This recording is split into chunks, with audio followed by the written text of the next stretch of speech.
지금 같은 본문으로 오늘 이제 3주째 말씀을 봅니다. 이 본문이 우리에게 주는 메시지들이 참 좋습니다. 성령을 언제 받는가? 성령을 언제 받죠?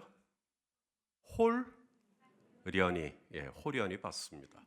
홀련이라는 말은 성령님만이 아는 시간, 하나님만이 아는 시간, 카이로스, 그때 받습니다. 마치 바람처럼 바람이 언제 불고 어디로 가고 모르죠. 그런 것처럼 홀연히 성령을 받습니다. 그럼 성령은 어떻게 받는 것인가?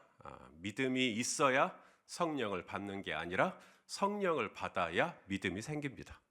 그래서 하나님이 우리에게 성령을 주신 것은 잘 믿어서 주시는 게 아니라 잘 믿으라고 주시는 것이죠. 기도를 잘하니까 주신 게 아니고요.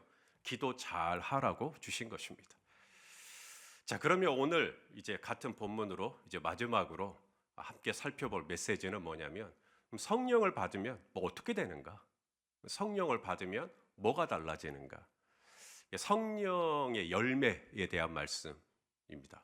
이 베드로는 오늘 이 고넬료의 집에서 설교를 하고 있었고, 고넬료가 베드로의 입에서 나오는 말씀은 다 하나님이 나에게 주시는 말씀인 줄로 알고 내 듣겠습니다. 그래서 이날 베드로가 설교를 할 때 내가 오늘 설교를 잘 해가지고 이 고넬료의 집에 있는 사람들을 싹 다 회심시켜야지, 이런 마음으로 설교했을까요? 내가 오늘 설교를 잘 해가지고 이분들에게 성령 받게 해야지, 이런 마음으로 설교했을까요?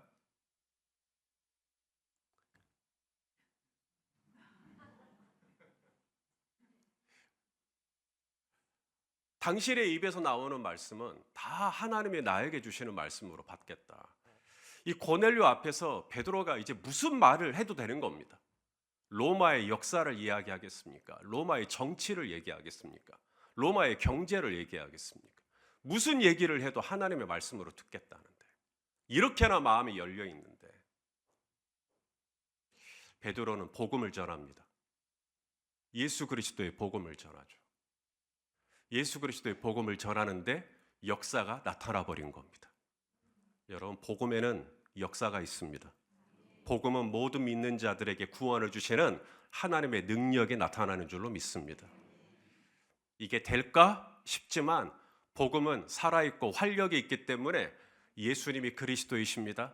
예수님이 당신을 사랑하십니다. 예수님이 당신을 위하여 죽으셨고, 예수님이 부활하셨고, 예수님 다시 오십니다. 이런 약간 딱딱하고 신학적이고 고리타분해 보일 수 있는 이런 맹숭맹숭한 메시지 같지만, 이 메시지가요, 믿는 자들에게는 구원을 주시는 하나님의 능력이 됩니다.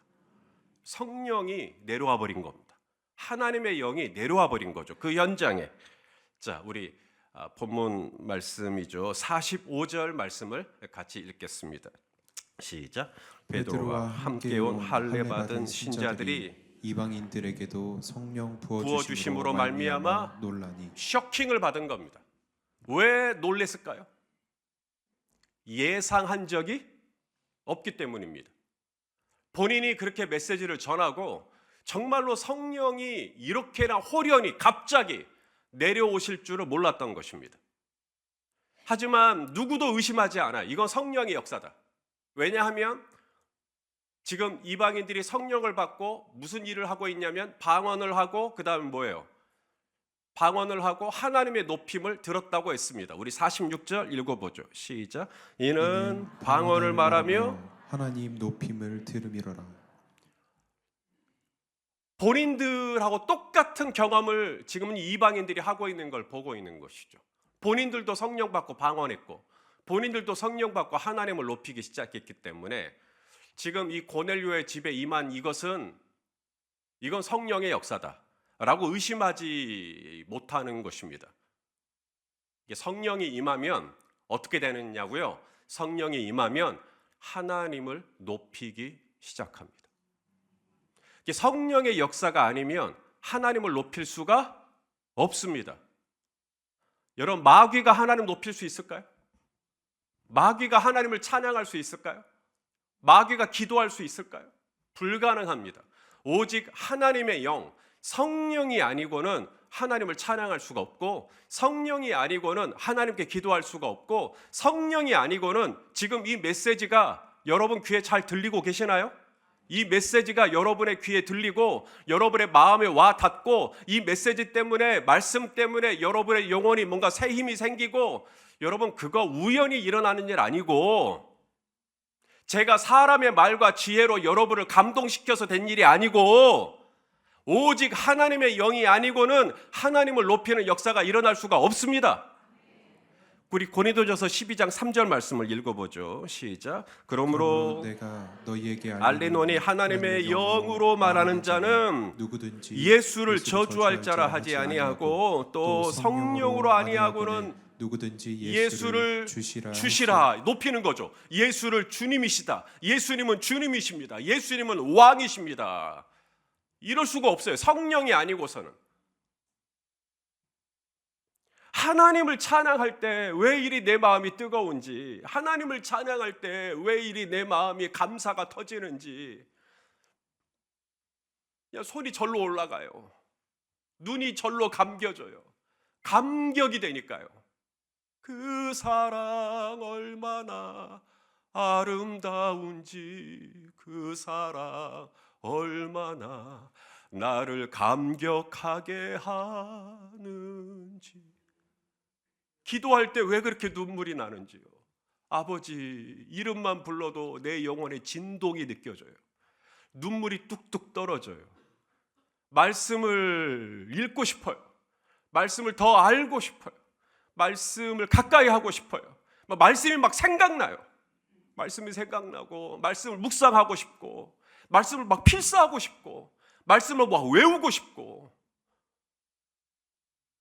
여러분, 이런 역사들이 그냥 일어나는 역사가 아니라 다 하나님의 성령의 역사인 것을 믿으실 수 있기를 바라요. 성령을 받으면 사람이 어떻게 되냐고요? 하나님께 가까이 나아갑니다. 하나님을 높이기 시작해요. 하나님을 인정하기 시작합니다. 하나님을 주시라, 예수님을 주시라. 예전에는 내가 주였어요. 성령을 받기 전에는 내가 주도적인 역할을 했어요. 내가 주였어요. 내 뜻대로, 내 생각대로, 내 감각대로, 내 기호대로, 내 기분대로, 내 감정대로 내가 중요했어요. 근데 성령을 받았잖아요. 성령을 받으면 무슨 일이 일어나냐고요? 성령은 하나님의 영이에요. 그래서 성령을 받으면 그의 인생이 바뀌어요. 어떻게 바뀌냐면 이제는 예수님이 가장 중요해요. 하나님이 가장 중요해요. 하나님 뜻대로 살고 싶어져요. 하나님을 높이고 싶어져요. 하나님을 찬양하고 싶어져요. 하나님께 기도하고 싶어져요. 하나님의 말씀을 더 듣고 싶어요. 하나님의 말씀을 사랑하는 마음이 일어나요. 이런 일이 있으면 아멘 해주십시오. 당신에게 성령이 있기 때문입니다. 성령이 오면, 하나님의 영이 오면 이제는 떡으로 안 살아요. 이전에는 떡으로 살았어요. 그런데 이제는 떡 있으면 좋고 없어도 상관없어요. 이제는 하나님의 입에서 나오는 모든 말씀으로 살기 시작해요. 이 말씀이 나를 살리고, 이 말씀 때문에 내가 고난 중에도 찬양할 수가 있고, 이 말씀 때문에 에스겔 골짜기에 메마른 뼈들이 살아나 하나님의 군대가 되기도 하고, 하나님의 영이 임하면 뭐가 좋으냐고요?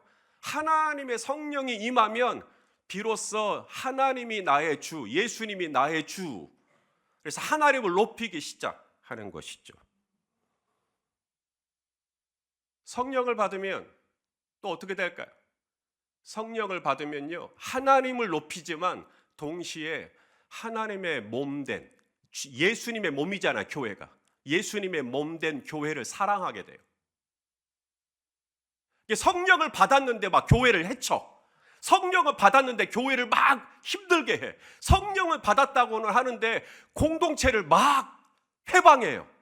성령의 역사일까요? 그게 과연? 정말로 하나님의 영이 내게 임했다면, 성령이 내게 임했다면 교회 공동체를 사랑하게 돼요. 성령님이 교회의 영이니까. 오순절날 성령 받고 이분들이 뭘 했죠? 오순절날 성령 받고 병원 지었나요? 오순절날 성령 받고 학교 지었나요? 이런 것들이 필요 없는 건 아니고, 오순절날 성령 받고 이분들이 교회 공동체를 만들기 시작했습니다. 그래서 성령의 영은 교회의 영이에요. 성령의 영은 교회를 교회되게 하는 거예요.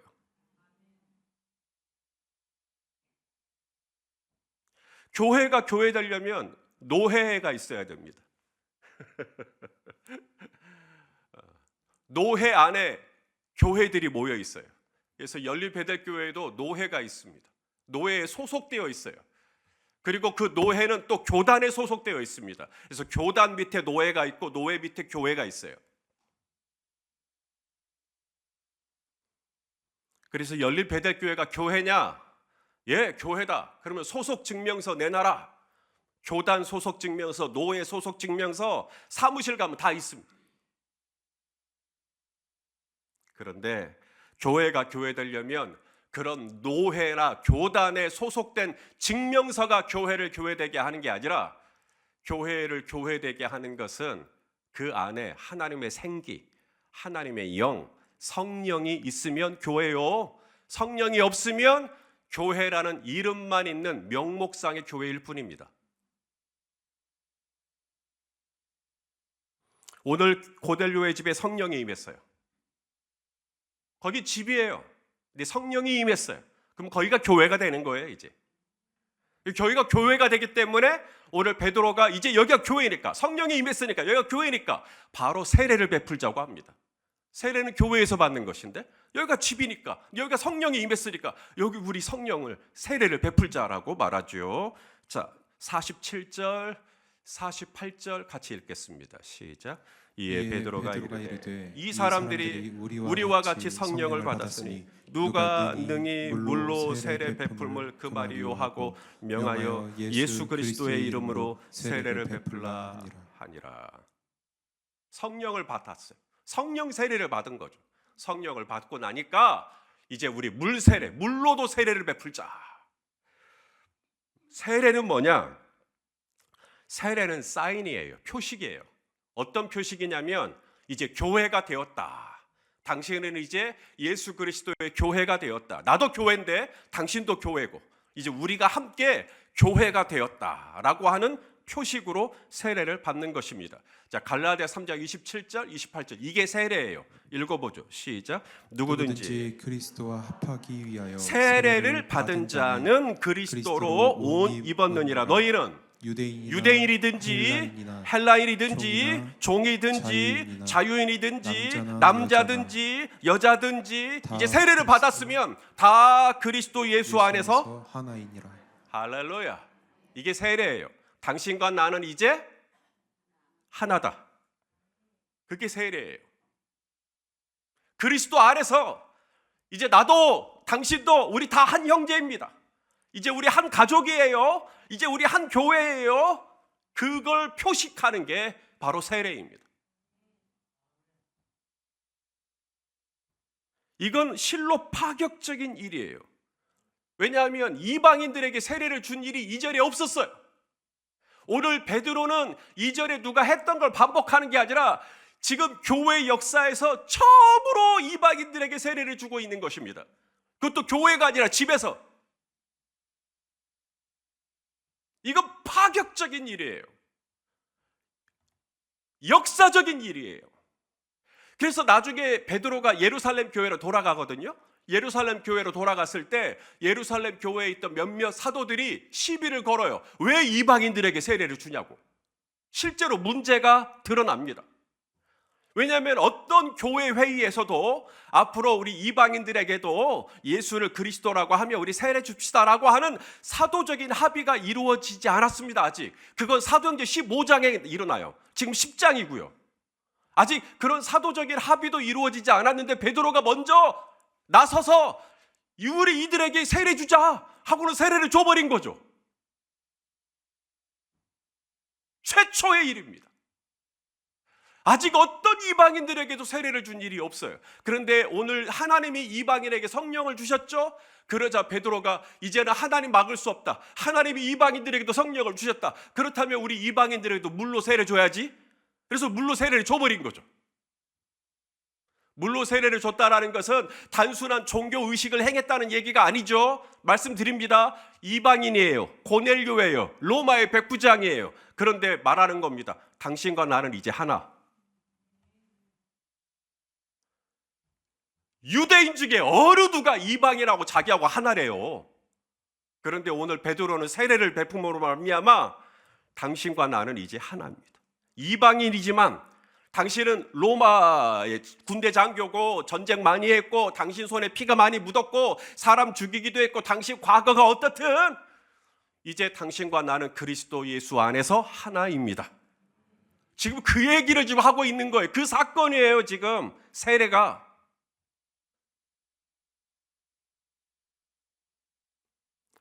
우리가 세례를 성례라고 합니다. 성례. 우리가 결혼을 할 때 결혼 예식, 장례를 할 때 장례 예식.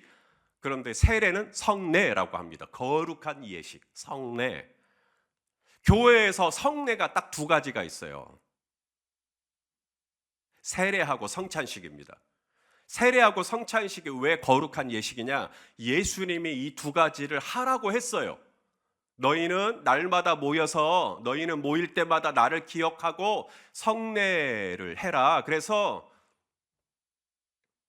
예수님께서 친히 제정하여 주신 예식이기 때문에 성찬식은 성례이고 세례도 성례입니다. 마태복음 28장 19절 예수님이 명령하셨어요. 읽어보죠. 시작. 그러므로 너희는 가서 모든 민족을 제자로 삼아 아버지와 아들과 성령의 성령의 이름으로 이름으로 세례를 베풀고 명령형입니다. 그래서 세례를 하는 거죠. 자, 누구를 제자로 삼으라고요? 유대인들을? 아니죠. 유대인들만, 사마리아 사람들만 제자로 삼으라고 하지 않았죠. 누구를? 모든 민족입니다. 다시 말해 할례 받은 적 없고 율법 지킨 적 없는, 안식일 지킨 적 없는, 정결 예식 지킨 적 없는 이방인들도 아버지와 아들과 성령의 이름으로 세례를 베풀어라. 모든 민족. 저희 교회도 지금 세례 교육하고 있어요. 세례를 희망하신 분들이 몇 분 있어서 지금 세례 교육에 어제부터 들어갔습니다. 다음 달 부활주일이면 저희가 이제 세례를 받을 것입니다. 누가 세례를 받죠? 교회가 세례를 줄 때 누가 세례를 받을 수 있죠? 주일이면 교회 가는 사람인가요? 만으로 15살 이상 되면 세례 받을 수 있나요? 그 부모가 안수 집사님이고 권사님이고 이러면은 그 자녀는 눈 감고 그냥 세례 다 줘도 되는 건가요? 오늘 베드로가 왜 고넬료에게 세례를 주자고 하죠? 오늘 베드로가 고넬료에게 세례를 주자고 한 이유는 고넬료가 성령을 받은 게 확실하기 때문입니다. 성령을 받으면 성령만 받지 않아요. 성령은 믿음의 영입니다. 그래서 성령을 받으면 믿음이 일어나는데 어떤 믿음이 일어나냐면 따라서 합시다. 예수가 그리스도이십니다. 이 믿음이 일어나요. 예수를 주라고 고백해요. 예수를 왕이라고 고백해요. 내 인생의 목표와 목적이 달라진다 이 말입니다. 그러면 세례 받을 수 있습니다. 이날 베드로는 분명히 본 거죠. 아니 베드로뿐만 아니라 함께 이 고넬료의 집에 왔던 할례 받은 유대인들 이분들도 다 봤어요. 이날 고넬료의 집에 있던 이 모든 이방인들이 성령을 받았다라는 거, 그리고 성령을 받고 하나님을 높이기 시작한다라는 거. 오, 이거 성령 받은 거 맞네. 성령 받은 증거가 너무 또렷한 거죠. 그러면 세례 받을 수 있습니다. 저는 모태신앙이에요. 어렸을 때부터 교회 다녔어요. 교회에서 그런 얘기 많이 들었어요. 천국 가려면 교회에서 세례 받아야 된다. 그러면서 그 근거 구절이 이거예요. 여러분, 천국 가려면 교회에서 세례 받아야 되느냐고요. 자, 요한복음 3장 5절에 예수께서 대답하실 때 진실로 진실로 내게 이르노니 사람이 물과 성령으로 나지 아니하면 물 이게 세례죠. 물과 성령, 물 세례, 물로 세례를 받는 거요. 물과 성령으로 나지 아니하면 하나님 나라 들어갈 수 없다. 아, 그러니까 세례 받아야 천국 가는구나. 그러면 우리 다 세례 받자. 천국 가야 되니까. 예수님이 십자가에 못 박히실 때 오른편에 있던 강도를 기억하실 것입니다. 이 오른편에 있던 강도가 예수님께 말하죠. 예수여, 당신의 나라에 임하실 때, 당신의 나라에 임하실 때 그러니까 예수님이 왕인 것을 아는 것입니다. 예수님의 나라를 이야기하고 있으니까 예수님 나라, 당신의 나라 임하실 때 나를 좀 기억해 주십시오. 나를 구원해 주십시오라는 말을 못해요. 미안해가지고. 자기가 죄인이라는 걸 아니까 그냥 나를 기억만 해 주십시오.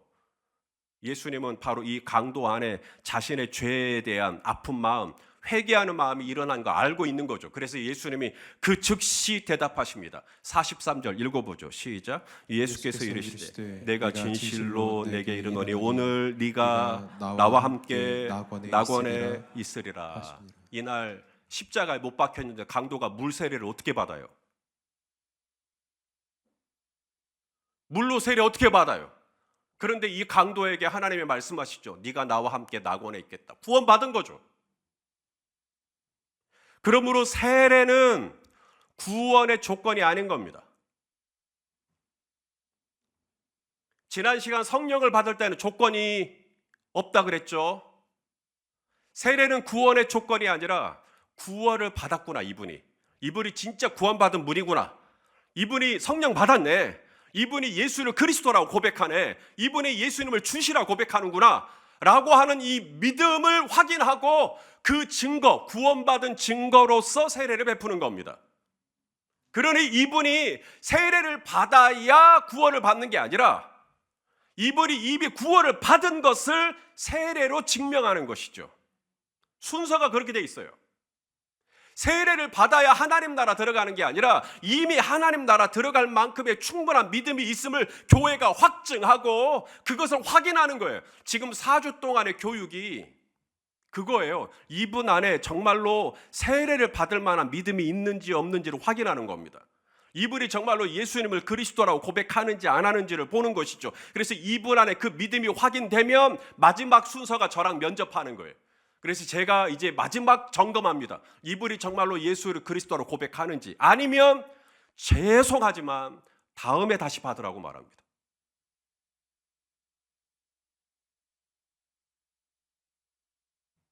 오늘 베드로는 고넬료를 보고 그를 구원받게 하기 위해서 세례를 베푸는 게 아니에요.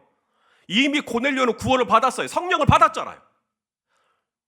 이미 예수님이 그리스도이심을 받아들였어요. 고넬료는 예수를 주시라 하기 시작했어요. 따라서 고넬료가 성령을 받았고 하나님의 백성이 되었다라고 하는 이 명백한 증거가 있기 때문에 세례를 베푼 겁니다. 이제 우리 세례를 베풀 자라고 말하는 것이죠. 세례를 베풀어서 그를 구원받게 하기 위함이 아니라 이미 구원을 받은 거예요. 이미 구원을 받을 만한 증거가 나타났어요. 그러므로 세례를 주는 것이죠. 이제 고넬료는 이방인이 아닌 겁니다. 이방인이지만 이방인이 아닌 거예요. 이제 고넬료는 우리와 함께 그리스도 예수 안에서 한 형제요, 한 자매요, 한 가족이 된 줄로 믿습니다. 자, 에베소서 2장 18절 19절 읽어보죠. 시작. 이는 그로 말미암아 우리 둘이 한 성령 안에서 아버지께 나아감을 얻게 하려 하심이라. 그러므로 이제부터 너희는 고넬료도 외인 아니에요. 외인 아니고 나그네도 아니고 오직 성도들과 동일한 시민이요 하나님의 권속이라. 이게 세례를 베푸는 의미입니다. 교회에서 세례를 주는 이유는 그래야 당신이 천국 가기 때문이 아니라 이미 딱 보니까 당신 천국 갈 것 같은 거예요. 딱 보니까 당신은 구원 받은 거예요. 딱 보니까 당신 성령 받은 거예요. 그러면 세례를 주는 것입니다.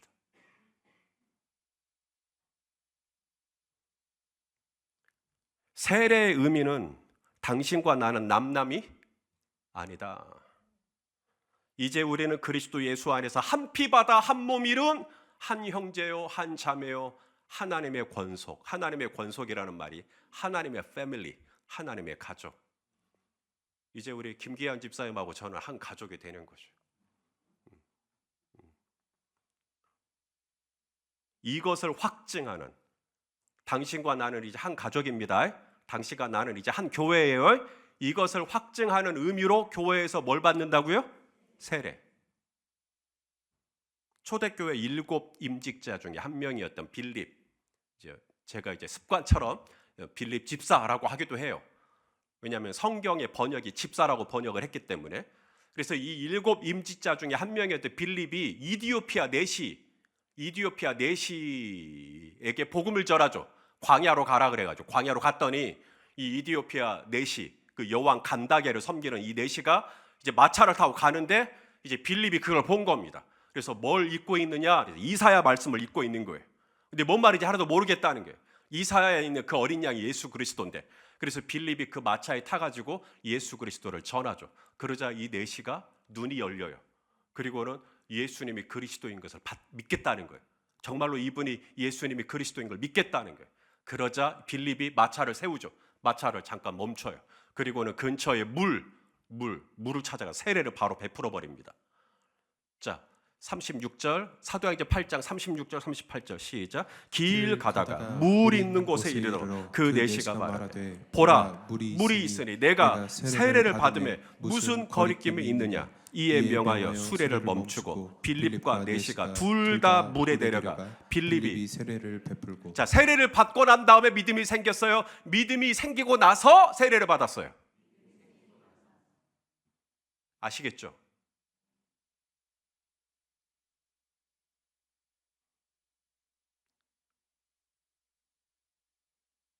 예수 이름을 구주로 믿고 고백함으로 이미 구원을 받았어요.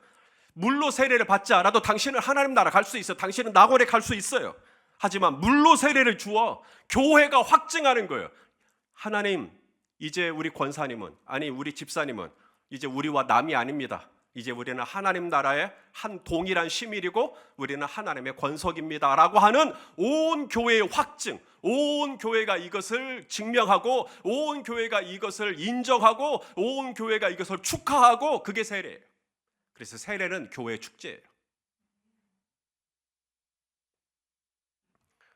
어거스틴은 세례를 이렇게 얘기했어요. 세례는 비가시적인 은혜, 비가시적인 은혜의 가시적 표지이다. 비가시적 은혜. 은혜는 눈에 안 보이죠.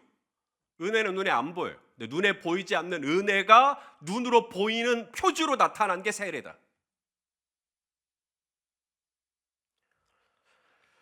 베드로가 고넬료 집에 오기 전에 기억하실 것입니다. 그가 욥바에서 기도하다가 환상을 봤죠. 하늘에서 보자기 같은 게 내려오더니 부정한 짐승들이 있었어요. 하나님의 베드로에게 먹어라. 그러니까 베드로가 뭐라 그랬어요? 먹겠다 그랬어요? 안 먹겠다 그랬어요? 안 먹겠다 그랬어요. 나는 소래도 되지 않겠습니다. 안 먹겠다. 그래서 하나님이 또 말씀하시죠. 이걸 먹어라. 먹어라. 내가 깨끗하다 한 것을 네가 왜 자꾸 부정하다 그래? 먹어. 그러니까 또 베드로가 아니요. 저는 안 먹겠습니다. 이걸 몇 번 반복했다고요? 3번. 이 음성이 3번 있고 끝까지 베드로는 안 먹었어요. 끝까지 베드로는 이건 부정하다, 이것은 안 거룩하다, 부정하다, 거룩하다. 이게 부정한 것과 이것은 깨끗한 것, 이 중간에 이 회색지대가 없어요. 베드로는 깨끗하면 깨끗한 거고 부정하면 부정한 거고. 이게 베드로의 세계관이었어요. 베드로는 기면 기고 아니면 아니고. 베드로가 고넬료 집에 왔을 때 했던 첫 인사가 뭔지 기억하세요? 유대인으로서 이방인들과 교제하는 것은 위법이다, 이 얘기를 먼저 합니다. 이 고넬료가 얼마나 뻘쭘할 수 있는 말입니까? 자, 10장 28절 읽어보죠. 시작. 이르되 유대인으로서 이방인과 교제하며 가까이 하는 것이 위법인 줄은 너희도 위법인 줄도 너희가 알거니와. 이런 얘기를 먼저 하고 시작하면 누가 좋아하겠냐고요. 이게 베드로는 그런 사람이, 자기 생각이 굉장히 옳고요, 자기 의가 굉장히 강한 사람입니다. 이런 사람 깨지기 쉽지 않아요. 하나님이 먹으라 해도 안 먹어버려요.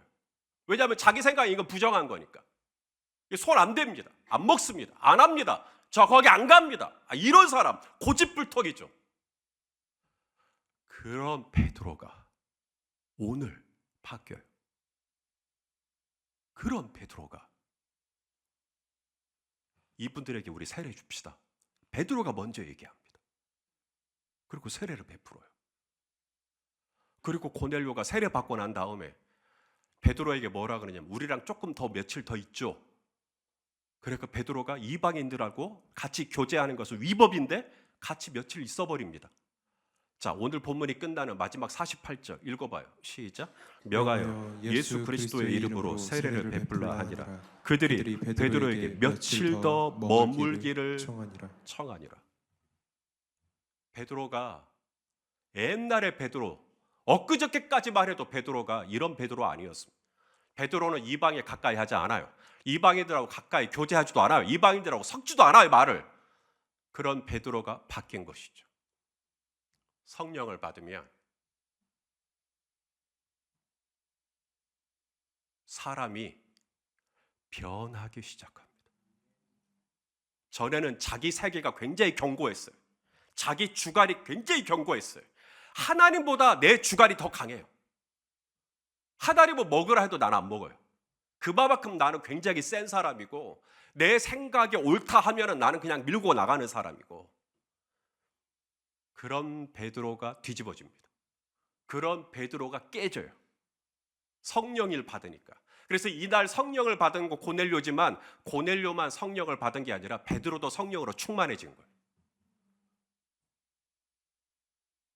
그리고 베드로가 먼저 우리 이분들에게 손을 내밀자고, 먼저 이분들에게 우리 세례 베풀자고, 먼저 이방인들을 한 교회의 한 성도로, 한 시민으로, 한 가족으로 베드로가 먼저 이야기합니다. 우리 이분들에게 손을 내밀자고. 아직 사도적인 합의가 이루어지지 않았고, 어떤 교회 회의에서도 이방인들에게 세례를 줘도 된다고 말한 적이 없지만 먼저 나갑니다. 우리 이들에게 우리가 손을 내밀자고, 우리 이들하고 하나가 되자고. 전에는 위법이었는데 이제는 위법의 근거가 달라졌어요. 이제는 여기서 내가 세례 안 주면 내가 위법이 되는 거예요. 왜냐하면 하나님은 이분들에게, 이 이방인들에게 성령을 줬는데 내가 물로 세례를 안 준다? 그럼 그게 위법이 되는 거예요. 그러니 우리가 세례를 베풀자. 베드로가 달라졌어요. 베드로가 변했어요. 베드로가 옛날의 베드로가 아니에요. 그 깡깡하고, 그 견고하고, 그 완고했던 베드로가 아니에요. 성령을 받으면 어떻게 되냐고요? 베드로처럼 됩니다. 이런 변화는 즉각적으로 일어나지는 않습니다. 성령을 받으면 빨리 나오는 변화가 있어요. 그건 하나님 높이는 거예요. 성령을 받으면 바로 그 즉시 일어나는 변화예요. 하지만 이 마지막 변화는 우리가 성화라고 말합니다. 조금씩 시간이 좀 걸려요. 사람이 바뀌어요. 옛날에는 내가 이걸 딱 옳다고 생각하는 뭐가 있었어요. 근데 성령님이 계속 내 안에서 작업하십니다. 그리고 나중에 내가 이 세계관을 바꿔요. 내가 이걸 수정해요. 그리고 내가 어떻게 되느냐? 온유해져요. 이제는 받아들여줘요. 이제는 내가 용납해줘요. 이제는 내가 참아줘요. 성화의 마지막 단계, 성화의 최고의 단계에 오르잖아요. 그럼 사람이 어떻게 되냐면 화가 일절 나지 않습니다. 내가 아직도 꼬라지가 나고, 내가 아직도 화가 난다? 아직 성화가 덜 된 겁니다. 근데 성화가 돼버리면, 예수님과 같은 마음이 돼버리면 십자가에 못 박히면서도 이분들을 용서해달라고 말합니다. 스데반 돌에 맞으면서도 이분들을 용서해달라고 말합니다. 근데 이런 변화는 즉각적으로 나타나지 않아요. 오늘 여러분이 충만받고 내일 바로 그런 사람이 될 수는 없습니다. 하지만 성령은 하나님의 나라이기 때문에 내 안에 들어온 성령이 계속해서 지금도 저와 여러분 안에서 일을 하고 계시는데, 어떻게 일을 하고 있냐면 옛날에 나의 견고했던 자아를 깨뜨리시고 이제는 하나님 나라를 환영하고 하나님의 마음을 기뻐하고 하나님의 생각을 내가 받아들이기 시작하고, 아, 이거 하나님이 하라는 건가 보네, 그럼 해야지, 이런 마음들이 내 안에 일어나기 시작하고, 그렇게 사람이 점점 바뀌어요. 지금 제가 하는 말, 뭔 말인지 알아듣는 분도 있을 것이고, 저거 뭔 얘기대 하시는 분도 있을 것이고, 알아들으시는 분은 아멘 해주십시오. 이렇게 많다고요? 자, 성령 비포 애프터, 성령 받기 전 베드로는 유대인은 내 편, 이방인은 네 편, 이런 사람. 성령 받기 전에는 유대인은 내 편, 이방인은 네 편. 성령을 받으니까 이 중간에 담이 허물어져요. 옛날에 나는 당신을 절대 용납할 수 없었어. 나는 옛날 같았으면 당신을 절대로 받아들일 수 없었어요. 성령이 임하고 성령으로 점점 충만해지니까 이제는 그 형제가 불쌍하게 여겨지기 시작하고, 그 형제가 이해되기 시작하고, 그 형제를 받아들일 수 있는 마음이 되기 시작하고, 다 성령의 역사입니다. 그렇게 성령은 교회의 영이기 때문에 우리를 점점 교회가 되게 하여 주시는 것이죠. 오늘날 저와 여러분에게도 이 성령이 있습니까? 성령이 있으면 우리는 찬양하는 시간이 한없이 즐거워요. 레크레이션도 즐겁긴 한데 레크레이션만 하고 끝내면 뭔가 섭섭해요. 찬양을 하면 좋아요. 찬양하고 싶어요. 하나님께 기도하고 싶어요. 하루 종일 분주하게 살고 그래도 하나님께 가서 잠깐이라도 기도하고 싶어요. 주님의 이름을 부르고 싶어요. 주님께 좀 가까이 나아가고 싶어요. 말씀을 보고 싶어요. 말씀을 막 외우고 싶고 하나님을 높여요. 하나님만 높여요. 교회를 사랑하게 돼요. 하나님의 몸된 교회를 사랑하게 돼요. 더 나아가 교회만 사랑하는 게 아니죠. 우리 병률 형제도 너무 좋고 우리 박금수 성도님도 너무 좋고 금수나 굳세어라 막 다 좋은 거예요. 다 이뻐 보이는 거예요. 성령을 받으면 하나님의 영이, 하나님은 사랑이니까 사랑의 영이 내 안에 부어지죠. 이런 역사. 그래서 성령으로 말미암아 즉각 변할 것은 변하게 하시고 시간이 걸려라도 변할 것은 주여 점점 성화되게 하여 주시옵소서. 이런 은혜가 함께 하시기를 주님의 이름으로 축원합니다. 기도하시겠습니다. 하나님, 오늘 고넬료의 집에 임한 성령이 오늘 나에게 임한 성령과 다르지 않다는 걸 확증하게 됩니다. 오 아버지, 우리가 성령 받고 하나님을 높이게 하시고 성령 받고 교회를 더 사랑하게 하시고 성령 받고 내 옆에 있는 형제 자매도 더 사랑하게 하여 주시옵소서. 예수님의 이름으로 기도합니다. 아멘.